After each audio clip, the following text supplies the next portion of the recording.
Hello friends, you are most welcome in physics in easy way. मित्रों, physics in easy वे में आपका बहुत बहुत स्वागत है। पिछले वीडियो क्लिप में हमने आपको चाल के विषय में कुछ बताया था। आज का हमारा वीडियो क्लिप है किसी गतिशील वस्तु के वेग के संबंध में। तो आइए हम आज एक नए टॉपिक के साथ, जिसका नाम वेग है, का अध्ययन करते हैं। वेग यानी वेलोसिटी।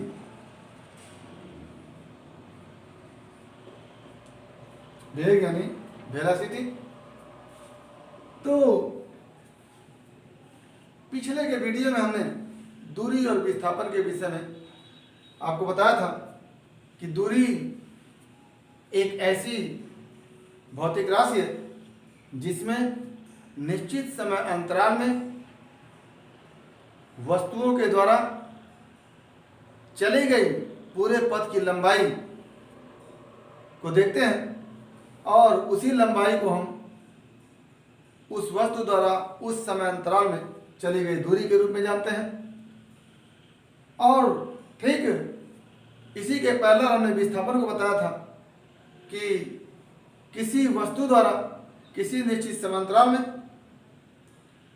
वस्तु के अंतिम स्थिति और प्रारंभिक स्थिति के बीच की जो न्यूनतम दूरी होती है, उसी दूरी को हम विस्थापन के रूप में देखते हैं। तो जिस तरह से वस्तु के विस्थापन में अंतिम स्थिति और प्रारंभिक स्थिति के बीच की जो न्यूनतम दूरी होती है, उसी दूरी को हम विस्थापन कहते हैं।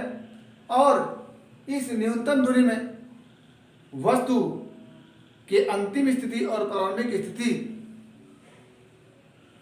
को ही देखते हैं। और विस्थापन को जिस तरह से हम सदिश राशि के रूप में जानते हैं, तो वेग विस्थापन से ही संबंधित है। फर्क सिर्फ इतना है कि वहां निश्चित समय अंतराल में वस्तु के द्वारा तय किए गए न्यूनतम पथ की लंबाई को हम विस्थापन कहते हैं, या कह लें कि अंतिम स्थिति एवं प्रारंभिक स्थिति के बीच की न्यूनतम दूरी को हम विस्थापन कहते हैं। और यदि यह विस्थापन एकांक समय में निकाल दिया जाए तो उसी को हम वेग कहते हैं। यानी वेग की परिभाषा होती है कि किसी गतिशील वस्तु द्वारा एकांक समय में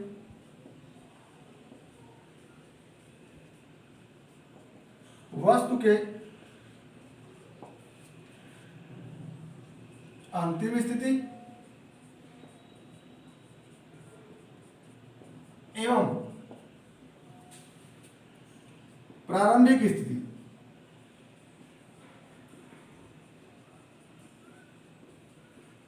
के बीच की न्यूनतम दूरी को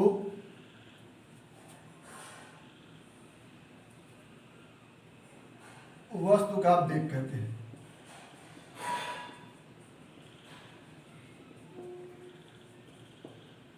एक तो ये परिभाषा बन के आती है। दूसरा, निश्चित समय अंतराल में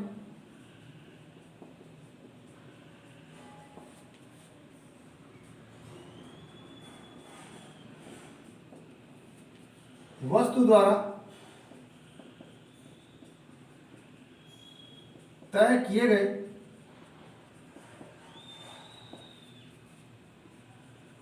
कुल विस्थापन एवं समय अंतराल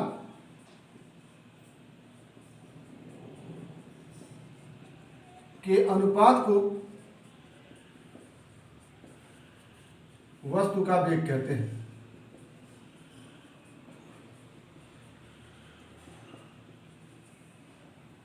अब चूंकि विस्थापन एक सदिश राशि है,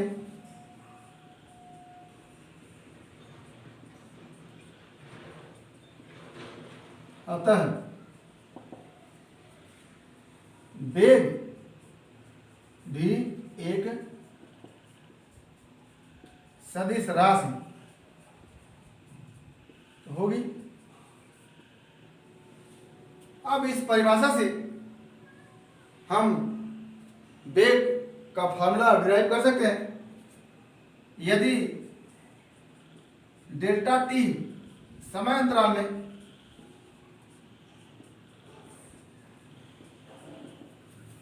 वस्तु द्वारा तय किया गया विस्थापन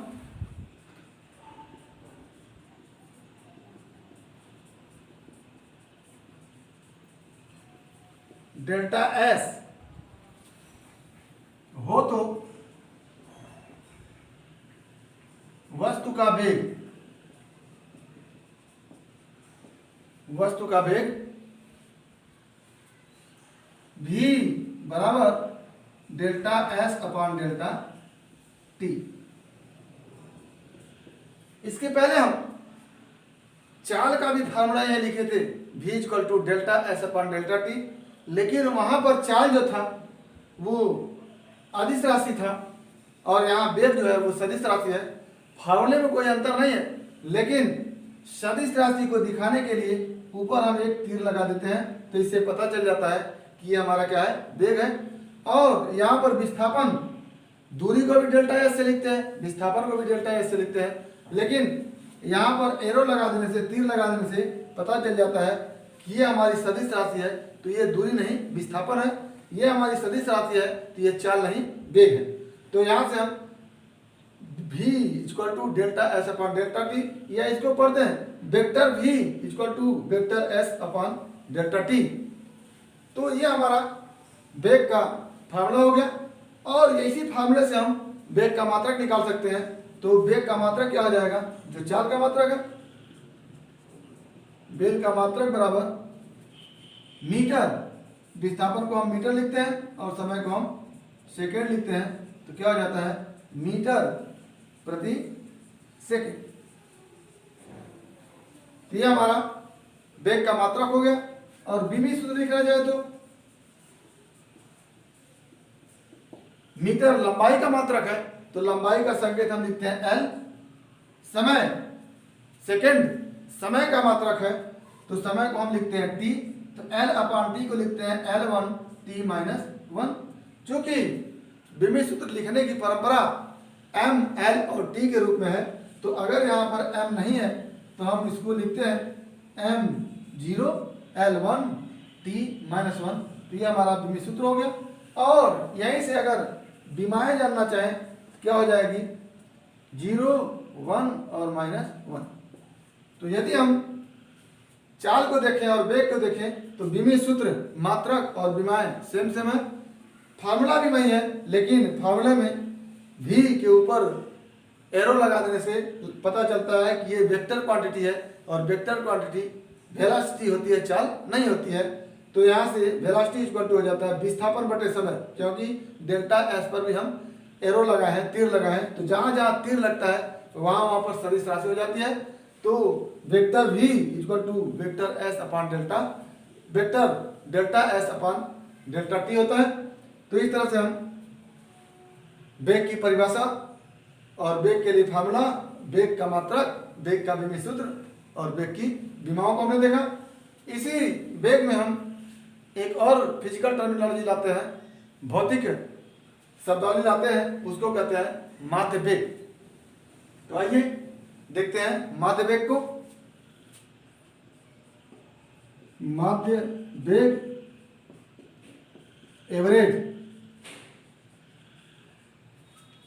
वेलोसिटी भी एवरेज, संकेत के रूप में लिखते हैं भी एवरेज।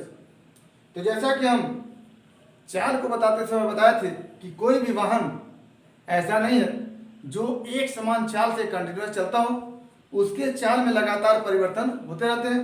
उसी तरह से वेग और चाल में अंतर सिर्फ इतना है कि वेग में दिशा का भी बोध होता है, क्योंकि वेग एक सदिश राशि है और चाल में दिशा का बोध नहीं होता है। तो जिस तरह से कोई भी वाहन या कोई भी गतिशील वस्तु एक समान चाल से कंटिन्यूअस नहीं चल सकती है, उसी तरह से कोई भी वाहन या कोई भी गतिशील वस्तु एक समान वेग से कंटिन्यूअस नहीं चल सकती है। यानी हर गतिशील वस्तु का वेग परिवर्तनशील होता है। ऐसी स्थिति में वेग का एवरेज निकालते हैं, वही उसका औसत वेग अथवा माध्य वेग होता है। तो जैसे हर फिजिकल क्वांटिटी का या हर राशियों का माध्य निकाला जाता है, वैसे ही यहाँ पर हम किसी वस्तु के द्वारा तय की गई दूरी के लिए हम उसका माध्य वेग निकालेंगे। तो यदि हम एक वाहन को लेते हैं,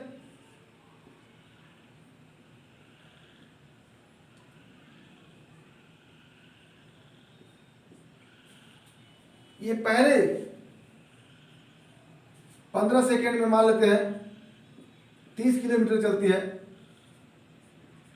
पहले 15 सेकेंड में 30 मीटर और दूसरे 15 सेकेंड में 45 मीटर चलती है। तो यहां पर देख रहे हैं कि समय अंतराल तो सेम है, लेकिन तय की गई दूरी सेम नहीं है। इसका मतलब यह है कि 15 सेकेंड में 30 मीटर चलने का मतलब इधर इसका वेग कम था या इधर ये कम स्पीड से चल रही थी, और इधर 15 सेकेंड में 45 मीटर चली है, इसका मतलब कि यहाँ पर स्पीड या वेलोसिटी इसकी अधिक थी। तो जब इस वाहन की वेलोसिटी अलग अलग समय अंतराल में अलग अलग होती है, तो ऐसी स्थिति में औसत वेग निकालने के लिए कुल विस्थापन निकालते हैं और उसमें कुल समय का क्या कर देते हैं, भाग दे देते हैं। तो यहाँ से आप औसत अथवा माध्य वेग बराबर लिखते हैं कुल विस्थापन बटा कुल समय। ठीक, तो अब यहां से माध्य वेग का जो डिफिनीशन बन के आएगा, माध्य वेग का जो परिभाषा बन के आएगा वो ये होगा कि किसी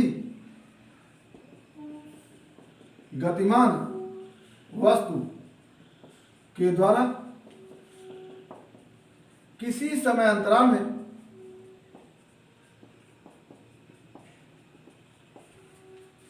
तय किया गया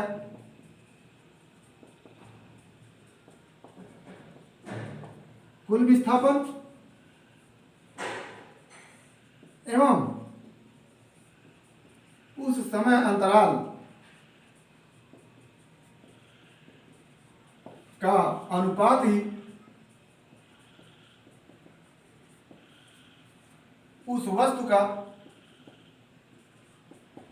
औसत अथवा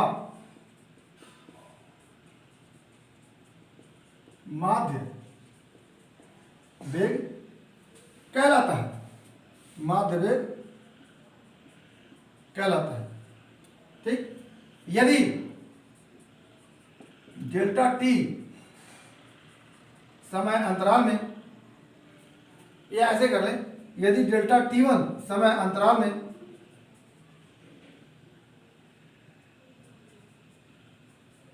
वस्तु डेल्टा S1 विस्थापन एवं डेल्टा T2 समय अंतराल में डेल्टा S2 विस्थापन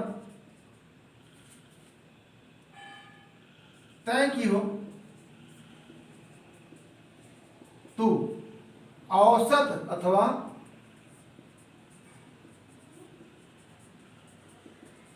माध्य वेग, इसको लिखते हैं v बार वेक्टर। v बार का मतलब औसत, वेक्टर v का मतलब वेग इक्वल टू कुल विस्थापन बटा कुल समय। क्या हो जाता है, delta S1 plus delta S2 बटा delta T1 plus delta T2। ये हमारा v बार और वेक्टर का फार्मूला बन के आता है। तो इस फार्मूले पर अनेकों क्वेश्चन आपको देखने को मिलते हैं। जैसे एक क्वेश्चन हम आपको दे रहे हैं, क्वेश्चन कोई वस्तु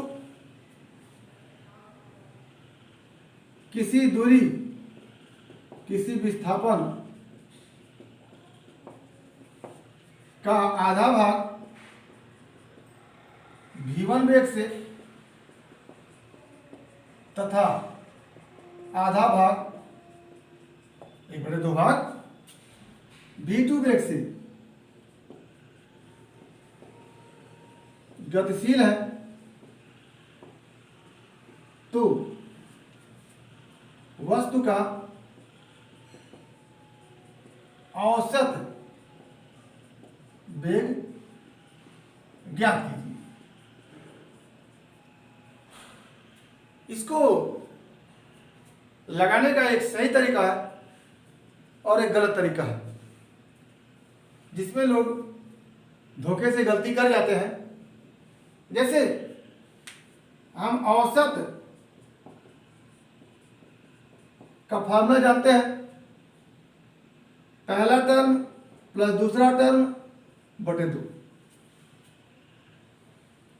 तो यहां पर आप औसत निकालने के लिए पहला टर्म लिख देते हैं v1 और दूसरा टर्म लिख देते हैं v2 बटा 2 कर देते हैं, जो कि बिल्कुल गलत है। इस तरह से नहीं होगा। अगर v1 की जगह 30 मीटर पर सेकेंड, v1 की जगह 30 मीटर पर सेकेंड, v2 की जगह 20 मीटर पर सेकेंड हो, तो आपका औसत ये कतई नहीं होगा 30 प्लस 20 बटा 2। ये बिल्कुल गलत है। यहां पर आप कुल दूरी बटे कुल समय, जो औसत वेग हमने, जो औसत वेग का फॉर्मूला लिखाया, कुल दूरी बटा कुल समय, आप यहां पर कुल दूरी बटा कुल समय का फॉर्मूला नहीं अप्लाई किए। इसका मतलब कि ये आपका सॉल्यूशन गलत है। तो कुल दूरी हम लिखेंगे, अगर कुल दूरी s है तो कुल दूरी s लिख लिया, बटा, मान लेते हैं कि कुल दूरी s है, तो कुल दूरी s बटा कुल समय। अब यहां पर समय हम निकालेंगे, विस्थापन का आधा भाग, यानी पूरा विस्थापन आधा है, यहां से कुल विस्थापन लिख लीजिए। वेग निकालना है तो कुल विस्थापन, तो संपूर्ण विस्थापन को अगर यस माने हैं तो यहां यस लिख दीजिए, बटा कुल समय। आधे विस्थापन में वेग कितना है? 30 मीटर पर सेकेंड। आधे विस्थापन में वेग 30 मीटर पर सेकेंड है, तो समय क्या हो जाता है? समय बराबर विस्थापन बटे वेग। ये होता है, जैसे आप लिखते हैं वेग बराबर विस्थापन बटा समय, तो समय बराबर क्या हो जाएगा? विस्थापन बटे वेग। तो यहां पर हमको नीचे समय निकालना है, तो आधे विस्थापन में, यानी पूरा विस्थापन s है, तो आधा विस्थापन 1/2 s हो जाएगा। आधे विस्थापन में समय निकालेंगे तो 30 का भाग दे देंगे, प्लस फिर आधे विस्थापन में समय निकालना है, तो आधे विस्थापन में 20 का भाग दे देंगे। इसको अगर आप हल करेंगे तो जो आंसर आएगा वो आपका सही आंसर होगा। तो यहां से देखिएगा s बटा 60 प्लस s बटा 40, यहां से हो जाएगा s अपान 120 2s प्लस 3s, यहां से हो गया s बटा s गुणे 120 बटा 5s, 5s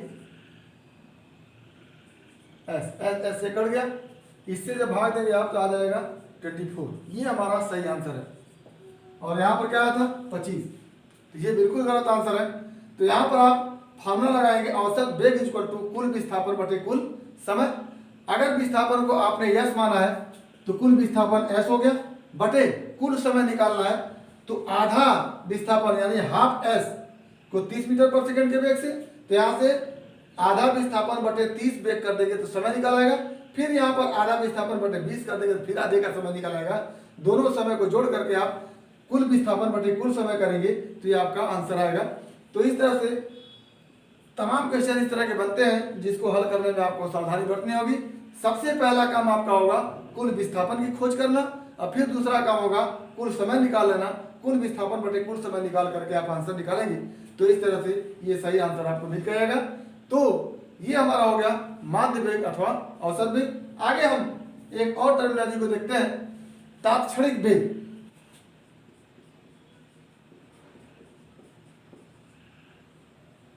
तात्क्षणिक वेग, इंस्टेंटेनियस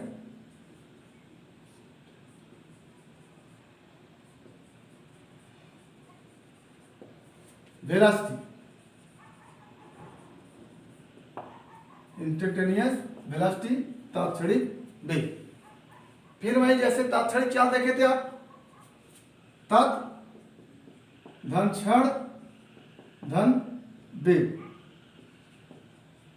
यानी उस क्षण पर वेग, और क्षण का मतलब होता है सूक्ष्म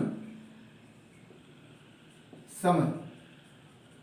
यानी यदि किसी गतिशील वस्तु के वेग को अत्यंत सूक्ष्म समय अंतराल के लिए निकाल लें तो वही वेग कहलाता है तात्क्षणिक वेग। जैसे कोई वस्तु गतिशील होती है तो उसका वेग लगातार परिवर्तनशील होता है, लेकिन किसी अत्यंत छोटे समय में वेग को हम कांस्टेंट मान सकते हैं। तो उसी क्षण में वेग को अगर हम निकालना चाहें तो वो वेग जो होगा वो तात्क्षणिक होगा। तो इसको लिखेंगे कि यदि किसी समय अंतराल डेल्टा टी, जहां डेल्टा टी अत्यंत सूक्ष्म हो, किसके बराबर हो, लगभग 0 के बराबर हो, यदि किसी समय अंतराल डेल्टा टी टेंड टू 0 पर किसी वस्तु के द्वारा तय किए गए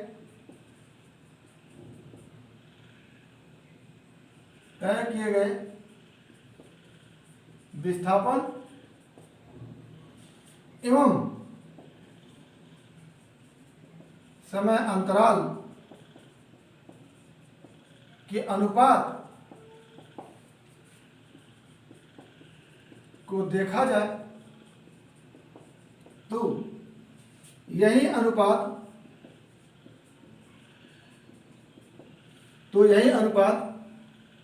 तात्क्षणिक वेग कहलाता है।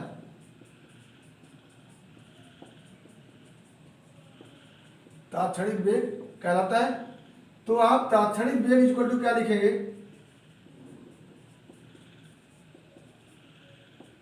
वेग equal to delta s upon delta t. Delta s vector में, तात्क्षणिक वेग वेक्टर के रूप में, यानी ये सदिश राशि है तो एरो लगाएंगे ऊपर, ये भी सदिश राशि है एरो लगाएंगे ऊपर। लेकिन ये तात्क्षणिक वेग तब होगा जब डेल्टा टी टेंड्स टू 0 होगा। डेल्टा टी टेंड्स टू 0 होगा यानी डेल्टा टी लगभग 0 के बराबर होगा।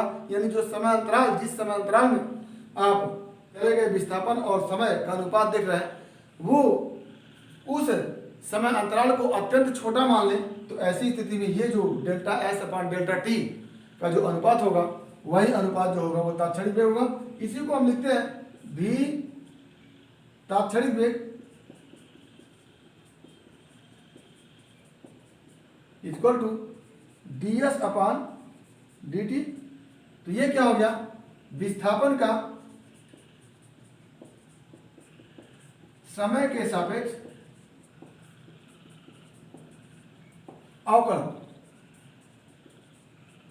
यानी विस्थापन का समय के सापेक्ष अगर अवकलन कर दिया जाए तो जो वेग प्राप्त होता है वही वेग क्या हो जाता है, तात्क्षणिक वेग हो जाता है। तो ये हमारा तात्क्षणिक वेग हो गया। तात्क्षणिक वेग वह वेग है जो अत्यंत सूक्ष्म समय अंतराल डेल्टा टी टेंड्स टू 0 में वस्तु के द्वारा तय किया गया विस्थापन और उस समय अंतराल का अनुपात निकाल देने से प्राप्त होता है, वह हो जाता है तात्क्षणिक वेग। तो ये हमारा तात्क्षणिक वेग हुआ।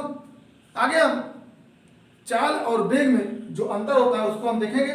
जैसे हम विस्थापन और दूरी में अंतर को देखे थे, तो difference between velocity and speed या चाल और वेग में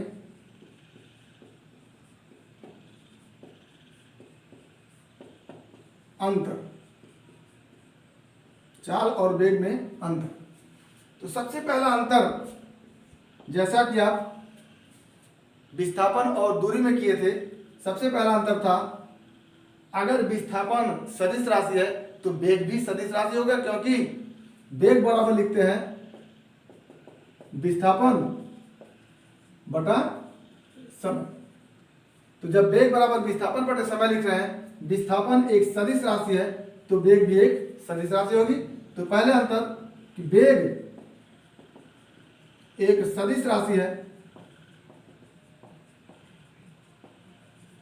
जबकि चाल एक अदिश राशि है।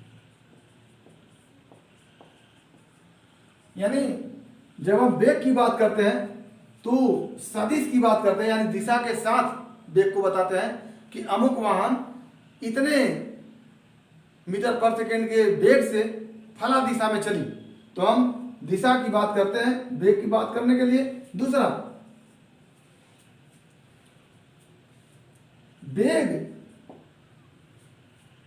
में वस्तु के प्रारंभिक एवं अंतिम स्थिति, वेग से वस्तु के प्रारंभिक एवं अंतिम स्थिति का संबंध होता है, जबकि चाल से वस्तु द्वारा तय किए गए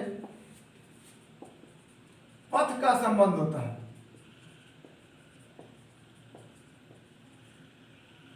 तीसरा, एकांक समय में वस्तु द्वारा तय किया गया विस्थापन वेग होता है, जबकि एकांक समय में वस्तु द्वारा तय किया गया दूरी चाल होती है। ये तो अंतर हो गया। और दो चीजें और चाल और वेग में आप याद रखेंगे। नंबर एक, चाल और वेग का जो अनुपात होता है वो या तो एक होता है या एक से ज्यादा होता है। यानी यदि वस्तु एक स्ट्रेट लाइन में चल रही होती है तो चाल और वेग का अनुपात एक होता है, और यदि वस्तु स्ट्रेट लाइन में न चल रही हो, सीधी रेखा में न चल रही हो, तो ऐसी स्थिति में चाल और वेग का अनुपात एक से ज्यादा होता है। यानी चाल बटा वेग बराबर एक कब होगा? जब गति सीधी रेखा में होगी, और एक से ज्यादा तब होगा जब वस्तु सीधी रेखा में गति नहीं करेगा। दूसरा तथ्य है कि चाल हमेशा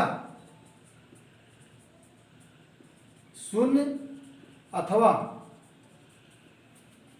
पॉजिटिव होता है, जबकि वेग निगेटिव, पॉजिटिव और शून्य कुछ भी हो सकता है।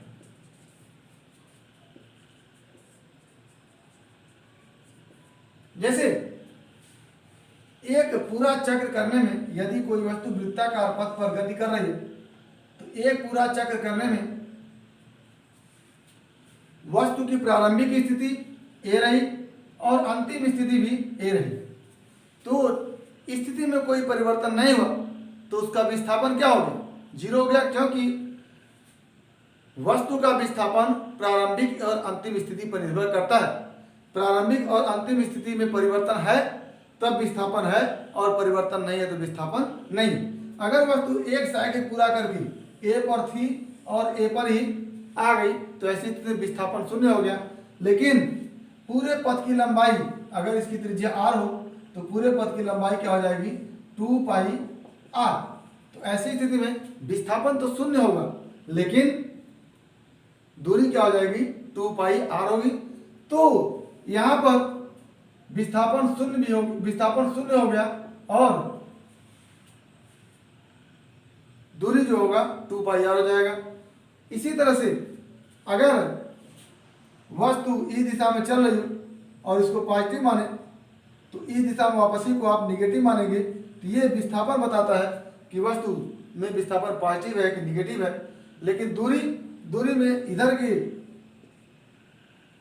लंबाई को भी पॉजिटिव मानेंगे और इधर की लंबाई को भी पॉजिटिव मानेंगे तो विस्थापन पॉजिटिव, निगेटिव और 0 कुछ भी हो सकता है, लेकिन दूरी हमेशा क्या होती है? या तो 0 या तो पॉजिटिव होती है। ठीक इसी प्रकार चाल हमेशा 0 अथवा पॉजिटिव होता है, जबकि वेग पॉजिटिव, निगेटिव और 0 कुछ भी हो सकता है। तो इस पूरे साइकिल में, पूरे साइकिलिक गति में एक चक्कर पूरा कराने पर विस्थापन 0 होता है तो वेग भी 0 होगा। चाल 2 पाई r पूरे पथ की लंबाई होगी और 2 पाई r में जो समय लगा होगा उससे हम डिवाइड कर देंगे तो उसका चाल प्राप्त हो जाएगा। तो आज हम वेग के विषय में अध्ययन किया, चाल और वेग में अंतर को देखा, साथ ही औसत वेग और तात्क्षणिक वेग को भी देखा। उम्मीद करते हैं कि तथ्य आपको समझ में आए होंगे। और यदि हमारा वीडियो क्लिप आपको पसंद आया हो तो उसको लाइक करिएगा, शेयर करिएगा। हमारे YouTube चैनल को सब्सक्राइब अवश्य करिएगा ताकि हमारा हर वीडियो क्लिप आप तक बिना किसी रुकावट के पहुंचता रहे और आप हमारे साथ पूरी तन्मयता के साथ लगे रहिए ताकि आपके फिजिक्स की मुकम्मल तैयारी कराने में आपका हम सहयोग कर सकें। और दुख की बात यह है कि देखने वाले वीडियो क्लिप को देखते तो हैं लेकिन देखने का ड्यूरेशन इतना कम होता है, 1 मिनट भी नहीं देख पा रहे हैं। तो ऐसी स्थिति में आपका सहयोग हम किसी प्रकार से नहीं कर सकते। जब तक हमारे वीडियो क्लिप को आपको देखेंगे नहीं, जब तक हमारे वीडियो क्लिप को आप देखेंगे नहीं, तब तक हमारी तरफ से आपका कोई सहयोग नहीं हो पाएगा। तो आप अपने फिजिक्स की तैयारी के लिए, अपने फ्यूचर के सिक्योरनेस के लिए हमारे वीडियो क्लिप को देखें ताकि आपकी फिजिक्स की तैयारी मुकम्मल रूप से हो सके। तो एक बार फिर आपके भविष्य के लिए बेस्ट ऑफ लक। धन्यवाद।